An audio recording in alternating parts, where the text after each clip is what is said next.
dalam rangkaian kegiatan Fistful Muharram yang digagas oleh Kementerian Agama Republik Indonesia.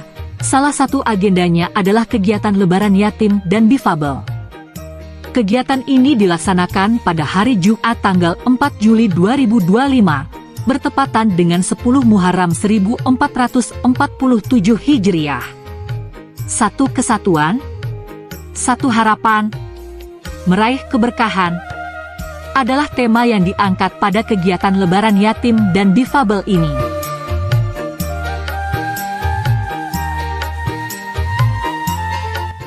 Anak yatim adalah mutiara yang perlu diasah. Di balik senyumnya, tersimpan sejuta harapan. Ketulusannya mengajarkan arti kesederhanaan. Di mata anak yatim, menyimpan kerinduan tak bertepi. Ketabahan anak yatim adalah pelajaran berharga.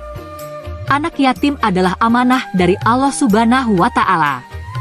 Jangan biarkan kesedihan menyelimuti hati saudara-saudara kita yang yatim dan difabel, karena ada banyak orang yang menyayangi mereka.